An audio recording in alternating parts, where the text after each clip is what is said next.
Foram 2 dias de encontro com minicursos, palestras e mesas redondas. Os acadêmicos e pesquisadores da área discutiram temas como economia solidária, de mercado, ambiental, comportamental e também a conjuntura econômica brasileira. O intuito do nosso evento, quando foi concebido, é promover o intercâmbio entre as instituições de ensino superior do Paraná. Para que hoje, por exemplo, nós temos o pessoal de Ponta Grossa aqui que está assistindo o nosso evento. O intuito é eles assistirem às palestras, os debates e trocarem ideia com a gente. O que eles aprendem lá, o que a gente aprende aqui, na visão final de discutir economia. Esse eu acho que é o ponto forte do evento, que a gente busca, enfim, passar para eles um conhecimento, eles passarem para a gente e ter esse intercâmbio. Essa era a ideia, juntar o máximo possível de instituições de ensino superior do Paraná para discutir economia. Os centros que possuem curso de graduação em economia, vim discutir, debater, fazer grupo de trabalho, temas que estão relacionados à área. Essa é a ideia, né? Que tipo de desafios na área de economia vocês devem tirar desse encontro?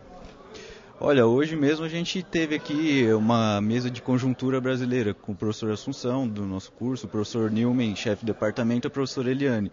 Foi debatido problemas como taxa de juros, como o problema dos gastos públicos, a política monetária, a conjuntura externa. Foi debatido aqui, teve perguntas. A ideia é essa, ter o questionamento para o aluno entender o que se trata. Fazer uma análise da conjuntura econômica e saber debater, saber observar que variável que muda, que é interessante observar, sabe? A gente estuda muito isso, tem muita teoria. Talvez essa exposição, esse debate ajude a gente a compreender como que funciona realmente na prática isso. No primeiro EREP, também foi feita uma retrospectiva sobre a economia paranaense. A partir dos anos 70 ocorreu as transformações, tanto na estrutura produtiva agrícola quanto industrial. Em relação à estrutura produtiva agrícola, nós podemos destacar a denominada modernização da agricultura, né?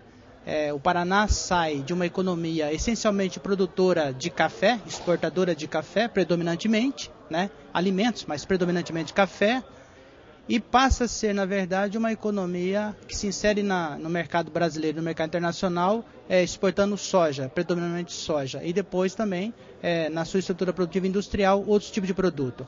Então, na agricultura, as transformações aconteceram em razão não só da crise do próprio setor cafeeiro, mas principalmente pela mudança que o governo entendia ser necessário na agricultura brasileira. Ou seja, pretendia fazer integração agricultura e indústria. Então, o Estado, através das políticas de desenvolvimento regional, políticas públicas, concedeu crédito, né, o crédito rural, para que os agricultores então erradicassem o café e colocassem no seu lugar a soja. Então isso muda radicalmente o perfil da agricultura paranaense e brasileira, né?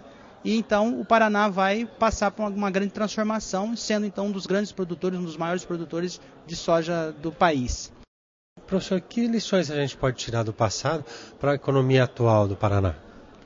A lição do passado são algumas, principalmente quanto à questão da evasão do homem do campo, né? Como eu estava falando sobre a questão da modernização da agricultura, isso teve um impacto muito forte na questão das pequenas cidades que sobreviviam basicamente do café, e entra o soja. E aí então você tem a expulsão do homem do campo, porque o soja não contrata tantas pessoas ou não gera tanto emprego quanto se gerava, por exemplo, na agricultura cafeeira. Isso tem um impacto na migração, né? Pequenos municípios, por exemplo, que têm pequena propriedade, não comportam a produção de soja. Então você precisa de escalas maiores de produção, né? Áreas maiores, né? Então isso ainda acontece no Paraná em razão da modernização da agricultura. Ainda até hoje, nos dias de hoje, acontece ainda a evasão do homem do campo, migrando cada vez mais para as cidades e inchando os centros urbanos. Então, a lição da história que nós podemos tirar o governo tem que estar atento nessas questões e fazer política na área da agricultura, por exemplo, voltada mais para a pequena produção agrícola, para que você possa reter o homem no campo e não inchar tanto os centros urbanos, né?